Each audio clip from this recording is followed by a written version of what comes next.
Assalamualaikum warahmatullahi wabarakatuh. Alhamdulillah, kita masuk ke halaman 309 dari kitab Al-Arba'in An-Nawawiyah, syarah berjudul Al-Jawahir Al-Lu'luwiyah. Du'a'u Sayyidina Yunus alaihi salam. Kita membahas doa dari Nabi Allah Yunus alaihi salam. Nabi Yunus adalah seorang nabi yang Allah sudah nyatakan di dalam Al-Quran. Beliau bernama Yunus bin Mata. Di dalam Al-Quranul Karim, Allah subhanahu wa ta'ala menyebut nama Nabi Yunus kurang lebih sebanyak 4 kali. Dan Allah sebutkan bahwa Nabi Yunus adalah seorang nabi. Ada nama lain Nabi Yunus disebut dengan Dzunun. Dzunun yang dimaksud di dalam Al-Quran adalah Nabi Yunus. Jika kita jumlahkan keseluruhan nama Nabi Yunus dengan julukannya Dzunun, Allah Ta'ala sebutkan di dalam Al-Quran sebanyak 6 kali. Nabi Yunus berasal dari satu tempat yang bernama Nainawa. Di dalam kitab Mu'jam Al-Buldan yang ditulis oleh Syekh Yaqut Al-Hamawi, Nainawa ini adalah tempat yang ada di Irak. Nama tempatnya itu atau nama kotanya itu adalah Mosul. Nah, disitulah asal daripada Nabi Allah Yunus alaihi salam. Beliau terlahir yatim. Ayah beliau wafat ketika beliau lahir, sehingga sebagian ulama mereka berpendapat bahwa Yunus bin Mata itu bukan nama ayahnya, melainkan nama ibunya, Yunus bin Mata.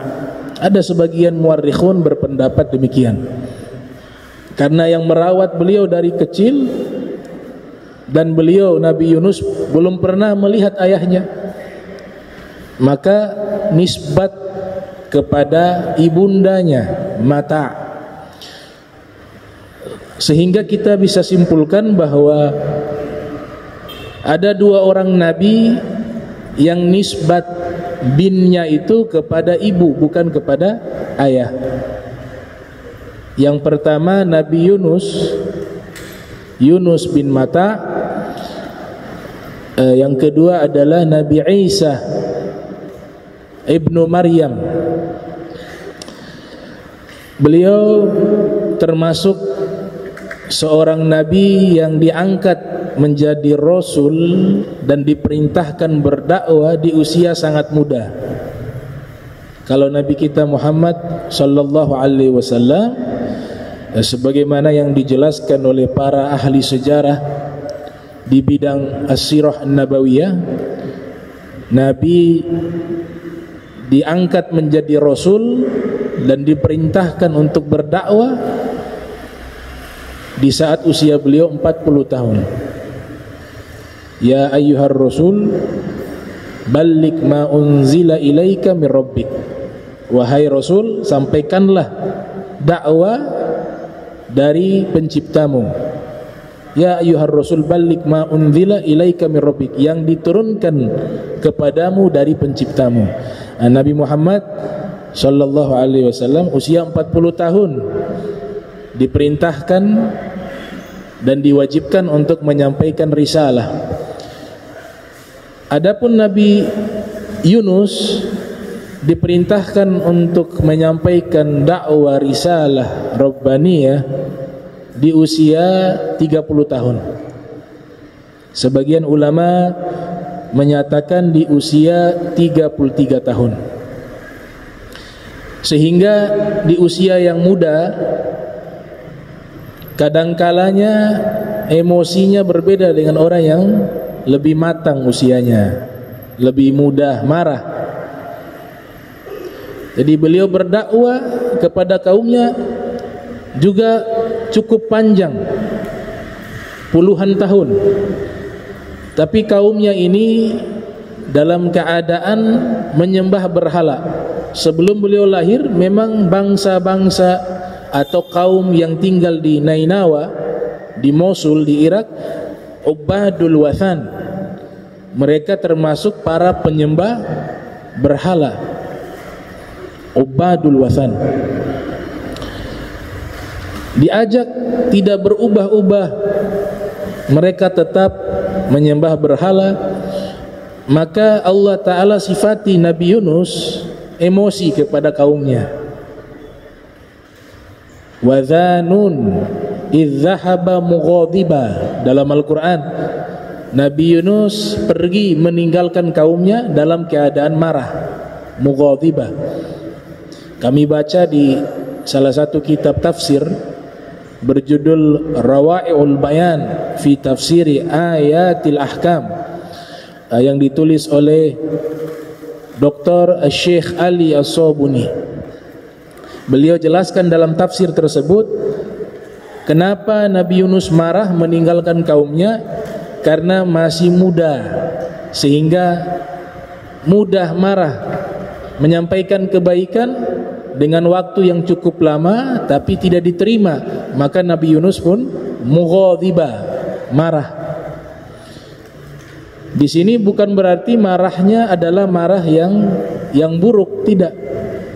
Sifatnya Nabi kita Muhammad sallallahu alaihi wasallam itu disifati jika berkaitan dengan masalah hukum Allah, dalam masalah kemuliaan Allah, dalam masalah yang berkaitan dengan agama, disitulah mereka marah. Sehingga diriwayatkan di dalam kitab Asy-Syama'il Al-Muhammadiyah yang dikeluarkan oleh Imam Muhammad bin Isa Tirmidzi, yang dilahirkan pada tahun 209 Hijriah, wafat 279 Hijriah, diriwayatkan oleh para sahabat, kana Rasulullah sallallahu alaihi wasallam la yaghdab li nafsihi. Nabi kita Muhammad sallallahu alaihi wasallam tidak pernah marah jika berkaitan masalah pribadi. Tapi jika hukum Allah dilanggar, maka beliau marah pada waktu itu. Dan ini yang disifati oleh Syekh Abdurrahman Ad-Dibai dalam maulidnya, wa ya'fu 'ani dzanbi idza kana fi haqqihi wa sababihi wa idza duyya haqqullah lam yagum ahadun li ghadabihi. Kalau masalah pribadi Nabi maafkan, tapi jika berkaitan dengan hukum Allah dilanggar di hadapan Nabi, maka tidak ada seorang pun berani berdiri di hadapan Nabi Muhammad sallallahu alaihi wasallam. Nah, ini kasus yang sama dengan Nabi Yunus. Jadi kita ketika membahas biografi para nabi itu harus hati-hati, karena memang kadang-kadang teks itu menyampaikan sesuatu yang nanti secara tidak sengaja kita menjadi su'ul adab kepada para nabi. Oh, ini orangnya pemarah, oh berarti kita sudah su'ul adab. Tapi kita membahas marahnya karena apa? Karena agama, bukan orangnya pemarah. Kalau orangnya pemarah itu sifat yang buruk, dan tidak mungkin para nabi memiliki sifat-sifat yang buruk. Di situ digambarkan mughadibah. Kalau kita membahas secara struktur bahasa di dalam ilmu nahwu sorof atau ilmu balaghah, itu disebut dengan apa? Hal dalam ilmu nahwu. Mughadibah itu menggambarkan keadaan pada waktu itu. Bukan tabiat beliau itu pemarah, tapi pada waktu itu beliau marah. Idh dhahaba mughadibah. Ketika itu beliau Nabi Yunus pergi dalam keadaan marah. Nah, beliau mendapatkan wahyu, auha Allah subhanahu wa ta'ala ila an-nabi Yunus alaihi salam bi khabaril azab ala qaumihi. Allah wahyukan kepada Nabi Yunus bahwa Allah kabarkan kaumnya itu akan diberikan azab karena tidak mendengar dakwanya Nabi Yunus. Tapi Nabi Yunus sudah terlanjur pergi meninggalkan kaumnya. Ketika menyampaikan kepada kaumnya, kalau kalian terus menyembah berhala, maka Allah akan turunkan azab kepada kalian. Tapi mereka tetap di dalam menyembah berhala. Maka Nabi Yunus pun meninggalkan mereka. Ketika Nabi Yunus meninggalkan mereka, di dalam kitab Tarikhul Al-Umam wal Muluk yang ditulis oleh Al-Imam Abu Ja'far Muhammad Ibnu Jarir At-Tabari yang dilahirkan pada tahun 224 Hijriah, wafat pada tahun 310 Hijriah, menyatakan Nabi Yunus keluar meninggalkan kaumnya tanpa ada izin dari Allah. Nah, ini juga hati-hati dalam klausa seperti ini. Berarti Nabi Yunus tidak patuh kepada perintah Allah. Berarti Nabi Yunus melakukan sesuatu ketika marah tanpa ada persetujuan dari Allah, seakan-akan melanggar ketentuan Allah. Di sini babnya adalah bab hikmah. Pendidikannya bukan kepada Nabi Yunus, tapi kepada kita, kepada umatnya para nabi, bahwa melakukan kebaikan perlu kesabaran. Karena kita berdakwah mengajak orang kepada Allah, bukan kepada diri kita, bukan kepada kelompok, bukan kepada hizbu, partai tertentu. Sehingga apapun yang kita lakukan kebaikan tersebut, hasilnya akan baik di sisi Allah. Lantas kalau hasilnya Allah berikan baik, walaupun Allah tidak melihat keberhasilan kita, Allah tidak melihat dakwah kita itu harus berhasil, enggak. Allah lihat niat kita dan usaha kita. Kalau memang standarnya orang yang dakwanya berhasil harus banyak orang yang ikut, kalau standarnya demikian, maka banyak para nabi yang gagal. Karena ada nabi yang tidak punya pengikut. Ada Nabi Sam'un. Nabi Sam'un itu masuk surga sendiri tanpa ada kaum yang mengikutinya. Bahkan Nabi kita Muhammad sallallahu alaihi wasallam ketika menceritakan kisah ini, Nabi dalam keadaan tertawa. Sahabat bertanya, "Ya Rasulullah, kenapa engkau tertawa?" Nabi mengatakan, nanti akan ada seorang nabi masuk ke dalam surga seorang diri. Tidak ada satupun orang yang mengikutinya. Imam Ghazali coba menguraikan, coba menjelaskan di dalam kitab Muqasyafatul Qulub yang dilahirkan tahun 450 Hijriah, wafat 505 Hijriah. Beliau menyatakan nabi tersebut bernama Nabi Allah Syam'un. Syab pakai shin, Syam'un. Orang-orang biasa sebut Simpson atau Samson. Di ahli kitab istilahnya Simpson sama Samson, tapi di dalam Islam namanya Nabi Allah Syam'un. Ia berdakwah, dia berjihad, dia ibadah, dia puasa, dia sholat malam selama 1000 bulan. Tapi di hari kiamat beliau masuk ke dalam surga tanpa ada pengikut. Seandainya standarnya bahwa dakwah itu harus banyak yang menerimanya, maka Nabi Sam'un gagal dalam dakwanya. Tapi tidak, beliau seorang yang mulia.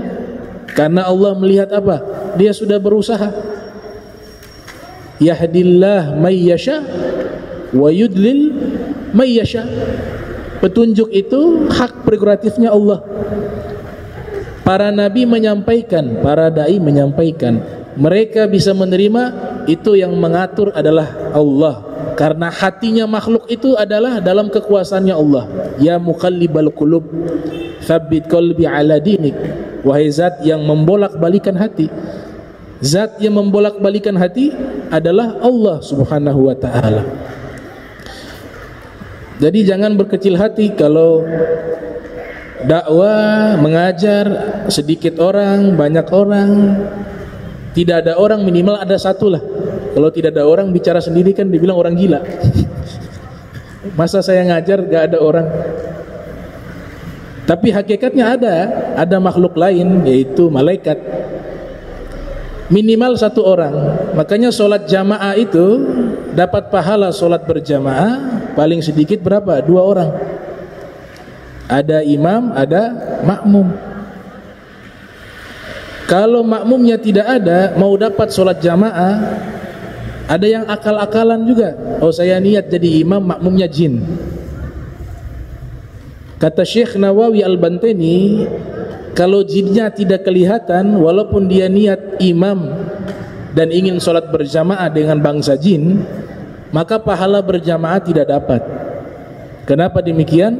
Karena jin tidak berwujud, kecuali jinnya menampakkan wujudnya. Nah, itu pasti imamnya lari. Imamnya pasti lari.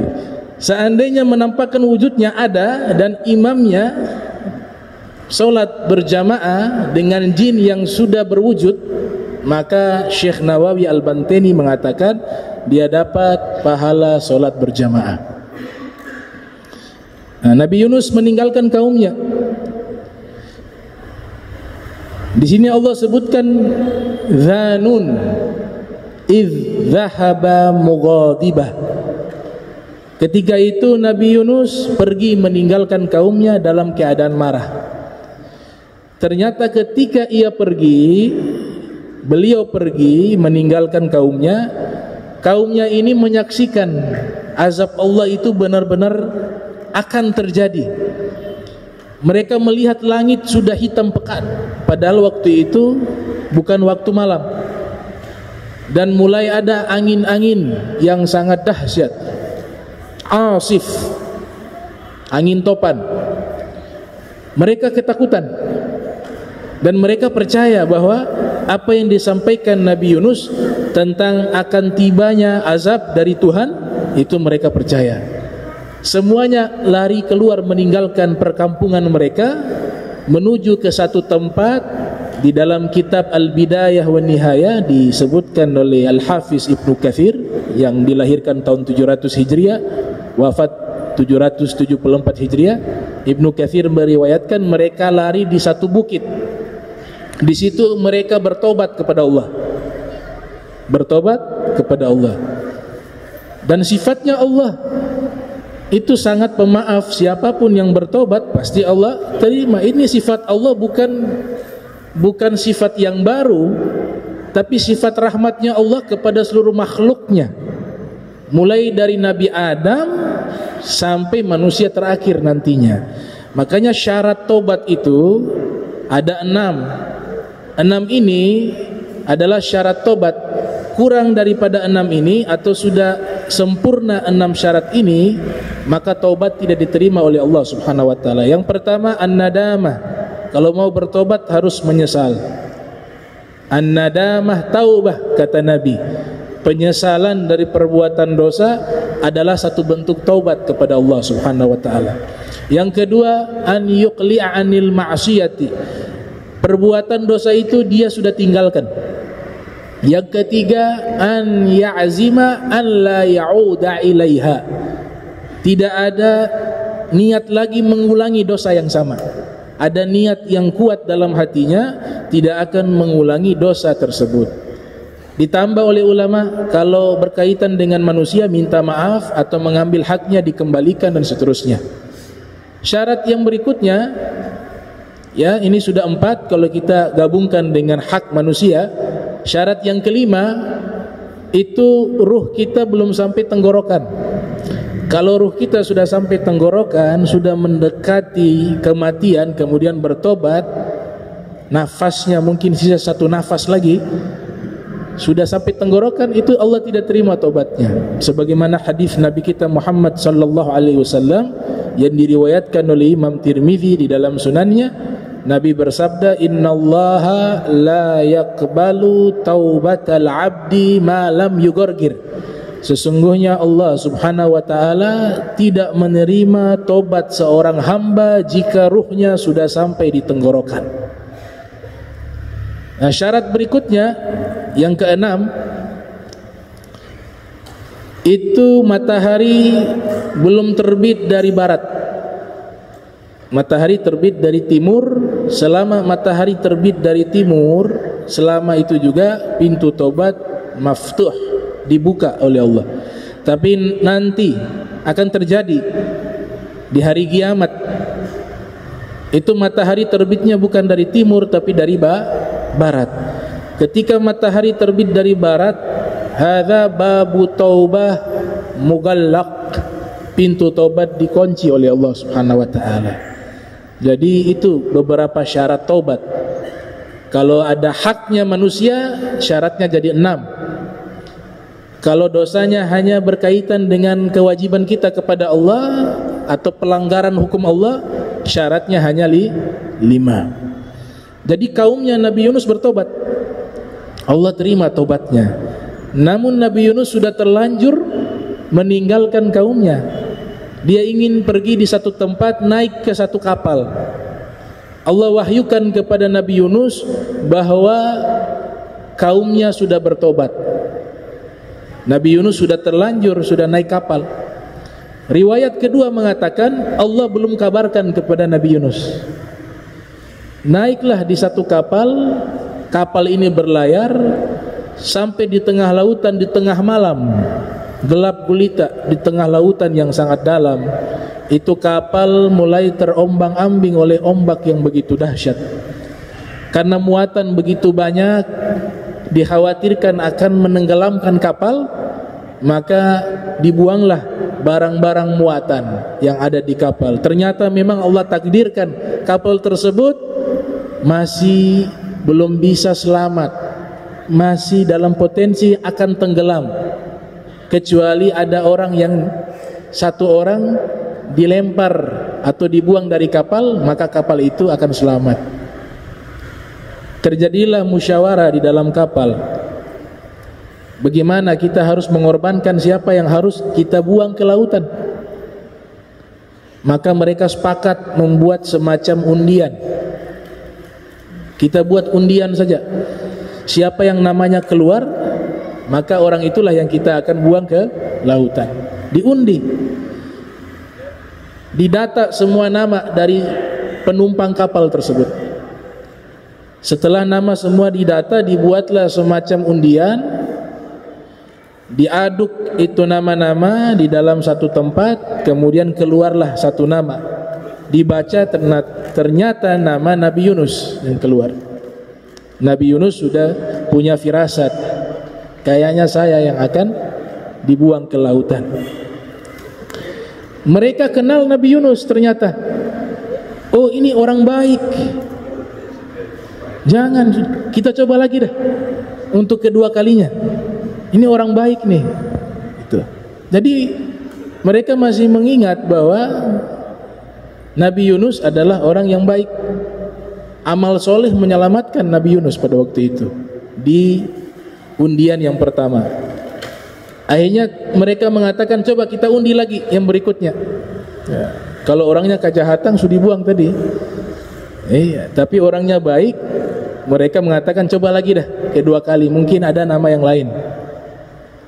Digoyang lagi itu undian, ternyata keluar kertas, dibaca, ternyata nama Nabi Yunus untuk kedua kalinya. Mereka masih mengatakan, oh coba kita ulang lagi.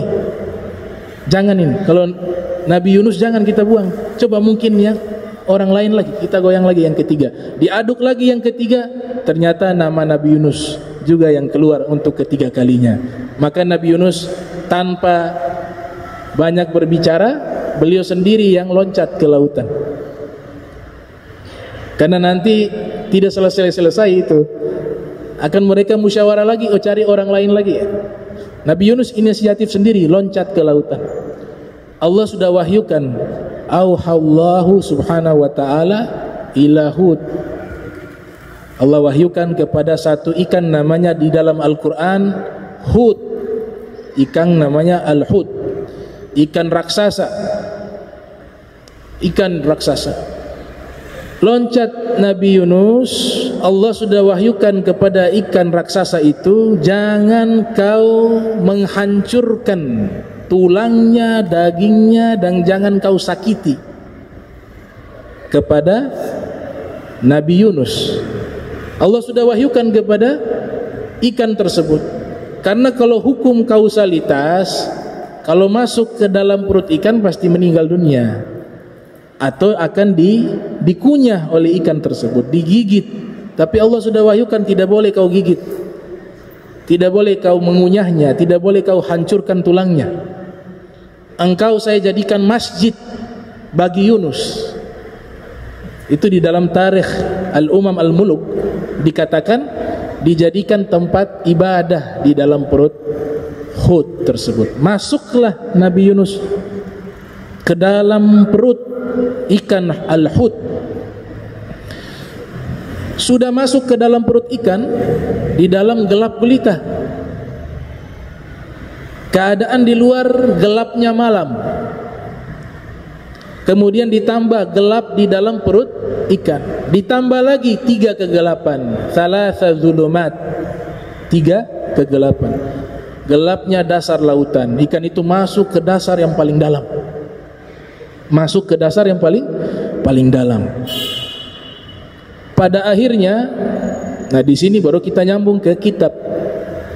Inna Yunus alaihi salamu lamma da'a fi batnil hud qalatil malaikatu ya rabbi hadza sautun ma'rufun min biladin gharibatin faqala Allah azza wa jalla amma ta'rifuna dhalika qalu wa man huwa qala abdi Yunus qala abduka Yunus alladhi lam yazal yurfa'u lahu amalun mutaqabbalun wa da'watun mustajabatun qala na'am.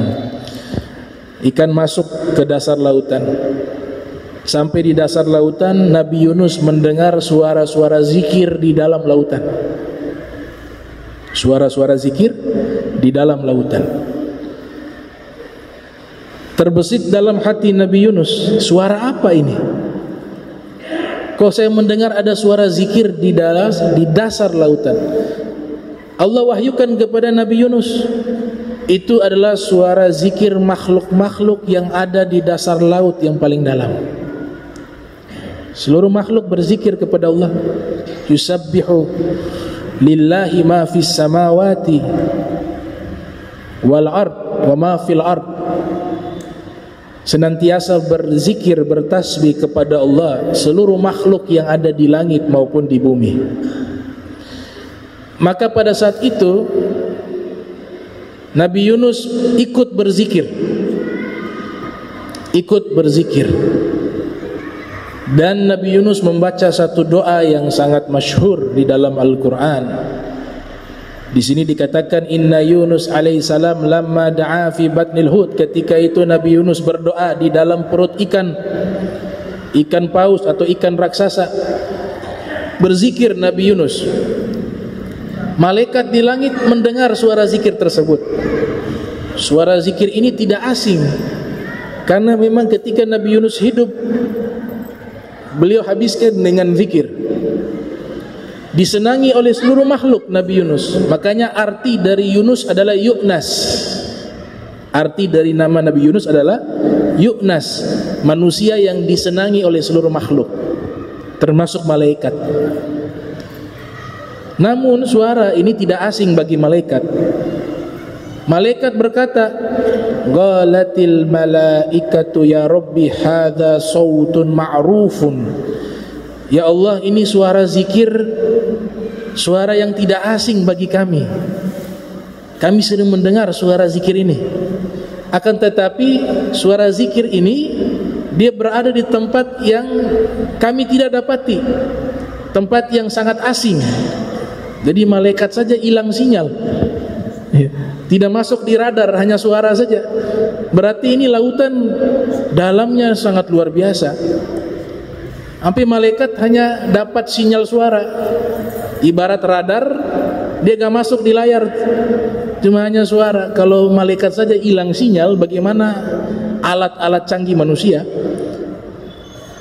Dan tidak akan mungkin manusia bisa mencapai dasar bumi yang paling dalam. Itu lautan paling dalam, sebenarnya ukurannya itu adalah dasar bumi yang paling dalam.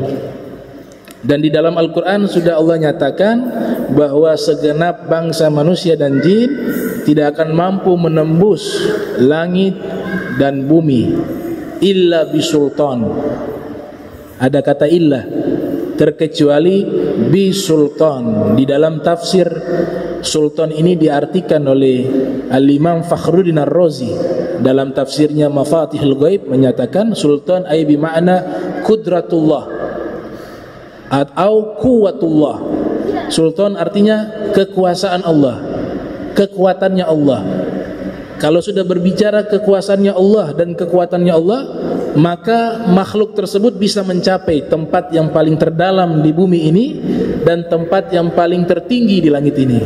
Salah satunya adalah Nabi kita Muhammad sallallahu alaihi wasallam sudah mencapai puncak dari langit, ya, Sidratul Muntaha, Mustawa, kemudian Al-Hujub, sudah dilewati semuanya oleh Nabi Muhammad sallallahu alaihi wasallam bi sultan. Itu dengan apa? Kekuasaan Allah Subhanahu wa taala. Jadi malaikat hilang sinyal nih. Ini suaranya tidak asing ya Rob, tapi kami tidak temukan dia sedang zikir di mana. Apa kata Allah Ta'ala? Apakah kalian mengetahui siapa orang itu? Mereka mengatakan, siapa dia ya Rob? Allah Ta'ala berfirman, dia adalah hambaku Yunus. Hambaku Yunus. Maka malaikat menyatakan, hambamu Yunus yang senantiasa diangkat amalan, diterima amalan yang makbul, dan senantiasa doanya mustajab. Qala na'am, Allah berfirman, benar, itulah orangnya. Qalu ya Rabbana afala tarhamu man kana yasna'u ay al-a'mala as-salihata. Maka malaikat mengatakan, wahai pencipta kami Allah, apakah engkau tidak kasihan kepada hambamu ini yang hidupnya hanya melakukan amal-amal baik? Berarti malaikat ini cinta kepada orang yang berbuat baik. Dan amal soleh itu menyelamatkan kita. Amal soleh itu melindungi diri kita. Kalau orang hidupnya dia melakukan kebaikan, maka pelindungnya Allah. Kafa billahi wakila, cukuplah Allah sebagai pelindung. Inna rahmatallahi qaribun minal muhsinin. Sesungguhnya kasih sayang Allah dekat kepada orang-orang yang senang berbuat baik. Wa ahsin kama ahsanallahu ilaika. Berbuat baiklah kalian, berbuat baiklah kamu sebagaimana Allah berbuat baik kepadamu. Ini buah dari amal soleh. Malaikat mengatakan ini orang baik, hidupnya ya Rob melakukan amal soleh. Fi hali roha, dalam keadaan lapang dia berbuat kebaikan, dalam keadaan sempit dia berbuat kebaikan. Hidupnya zikir, ibadah, berdoa. Fatunjiyahu minal bala, maka kami malaikat serentak semuanya memohon, ya Allah selamatkanlah hambamu ini. Wah, permintaan malaikat. Qala bala, Allah Ta'ala menyatakan, baik, saya akan selamatkan hambaku. Jadi di sini jelas Allah nyatakan hambaku. Beliau tidak salah, tapi skenario itu dibangun agar keluar hikmah dan ibrah kepada kita. Para nabi maksum, tidak punya dosa, tidak punya salah. Tapi pelajaran ini simulasi untuk generasi setelahnya, untuk umat orang-orang yang bukan nabi seperti kita. Nah, kita jadikan teladan kepada mereka.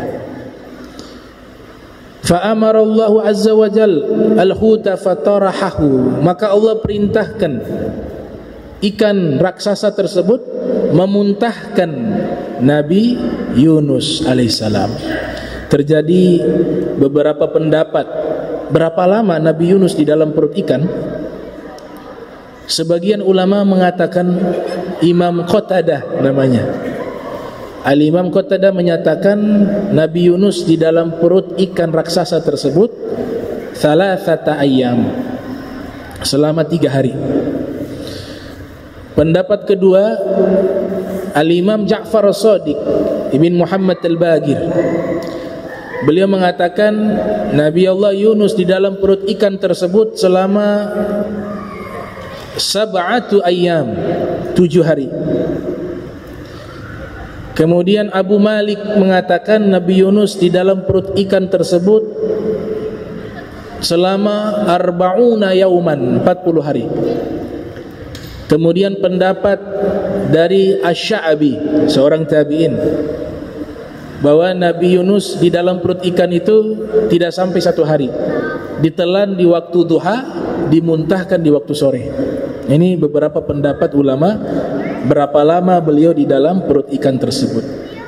Dan sebagian ulama ataupun pakar sejarah, sebagian kecil, tidak banyak, kecil, mengatakan ikannya itu masih hidup sampai sekarang. Kenapa mereka sebagian kecil para pakar sejarah mengeluarkan fatwa demikian, bahwa ikan Nabi Yunus itu masih hidup sampai sekarang? Berdasarkan firman Allah, falaula annahu kana minal musabbihin lalabitha fi batnihi ila yaumi yub'atsun. Itu dalam Al-Quran. Seandainya Nabi Yunus bukan termasuk orang-orang yang senang berzikir kepada Allah, maka dia akan menetap di dalam perut ikan itu sampai hari kiamat, sampai hari kebangkitan.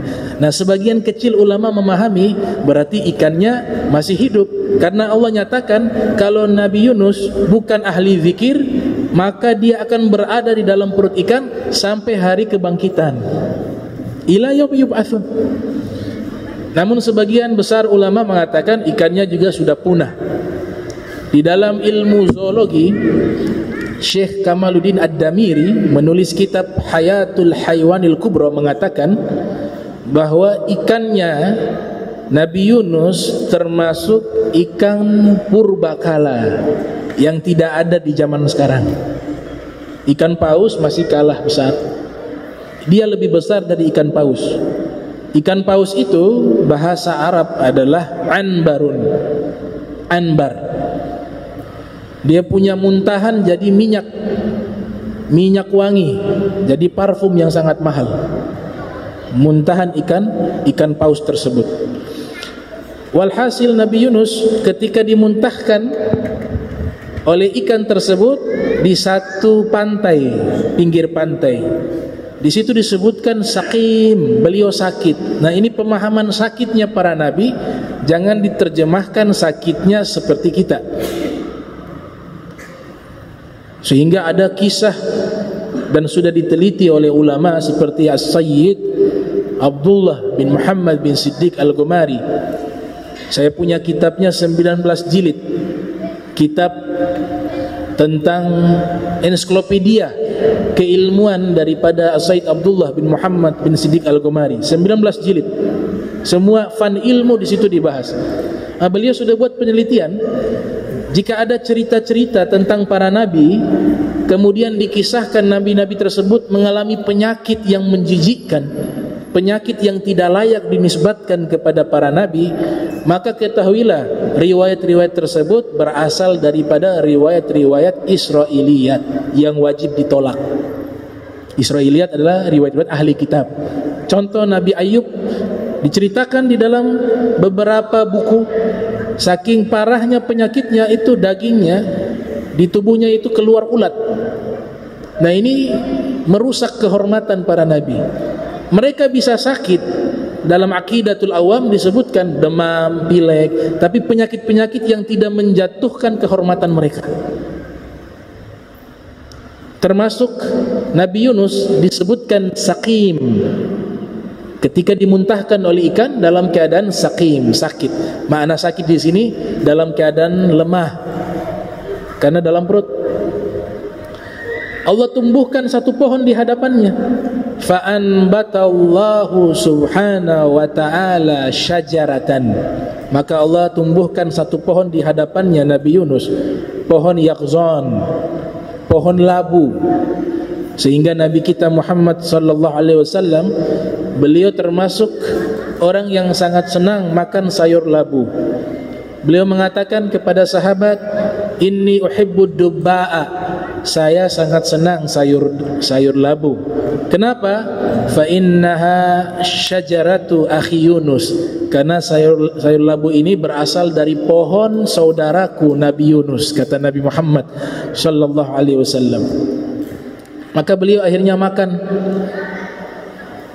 Kenapa yang ditumbuhkan oleh Allah pohon labu, ternyata fungsinya banyak. Di antaranya pakaian Nabi Yunus sudah tercabik-cabik, tapi tidak sampai mengeluarkan aurat. Maka daunnya dari pohon labu tersebut, ini saya tidak tahu labunya apakah yang modelnya sama di Indonesia atau ini labunya ini bukan di Arab lagi. Ini labunya, cerita ini labunya di mana? Di Nainawa. Dimuntahkan juga di Nainawa atau Ailah. Ailah itu di mana? Di Syam, di Palestina. Di situ tumbuhlah labu pertama kali. Daunnya itu beliau gunakan sebagai pakaian. Kemudian ada cairan seperti susu yang keluar karena beliau haus pada waktu itu. Di pohon itu mengeluarkan susu, diminum. Dan sayurnya atau buahnya itu dikonsumsi secara langsung oleh Nabi Yunus, sehingga kembali kondisinya fit lagi, kembali kondisinya kuat.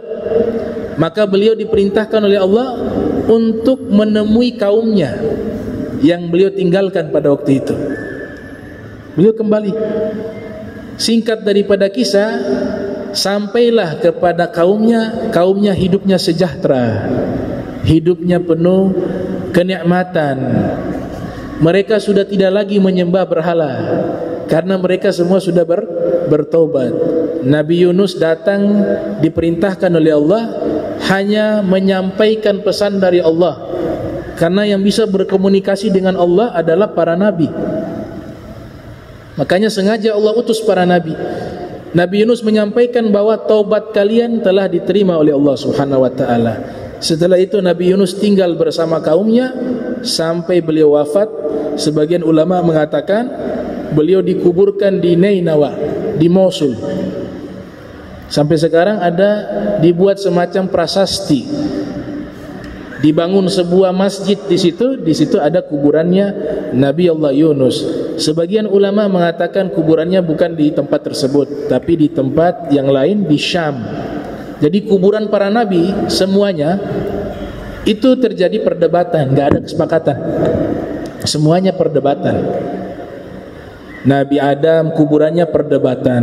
Makanya kita kalau salah menilai lokasi kuburan nabi-nabi tersebut tidak ada masalah, karena tidak ada nas yang sharih menetapkan di mana kuburan mereka. Itu semuanya sifatnya spekulasi saja, berdasarkan keyakinan di masing-masing tempat itu. Nabi Hud juga begitu, di Hadramaut ada. Nah, di Hadramaut itu isyarat dari Imam Ali bin Abi Thalib. Tapi di Irak Nabi Hud juga ada. Nabi Soleh juga kuburannya di mana-mana, dan semua para nabi seperti itu. Hanya Nabi Muhammad sallallahu alaihi wasallam yang kuburannya disepakati salafan wa khalafa. Sejak dulu sampai saat ini tidak ada yang khilaf. Semuanya sepakat bahwa kuburan Nabi Muhammad di kota Madinatul Munawwarah itu menjadi satu pembeda. Begitu mulianya Nabi kita Muhammad SAW, hingga kuburannya itu disepakati tempatnya. Berbeda dengan para nabi lainnya, masih diperdebatkan di mana kuburan mereka. Bahkan ziarahnya tidak pernah putus sejak beliau dikuburkan sampai hari ini. Tidak pernah henti-hentinya, keluar masuk orang. Manusia yang paling banyak diziarahi kuburannya adalah Nabi Muhammad sallallahu alaihi wasallam. Maka Nabi Yunus tinggal bersama kaumnya sampai beliau meninggal di usia 110 tahun. Usia 110 tahun beliau meninggal dan dikuburkan di kota Nainawa. InsyaAllah nanti kita lanjutkan lagi di pertemuan berikutnya tentang doa dan fadilah doanya Nabi Yunus alaihissalam. Allahumma jam'ana hadha jam'an marhuma wa tafarraqna min ba'di tafarraqa ma'suma wa la taj'al minna wa la minna syaqiyyan mahruma. Allahumma nadhi qulubana 'anit ta'alluqi biman dunak waj'alna min qaumin tuhibbuhum wa yuhibbuna. Subhanaka bihamdika asyhadu an la ilaha illa anta astaghfiruka wa atubu ilaik. Wa sallallahu alaihi wasallam Muhammadin wa ala alihi wa sahbihi wa baraka wa sallama walhamdulillahirabbil alamin wa la minkum. Wassalamu alaikum warahmatullahi wabarakatuh.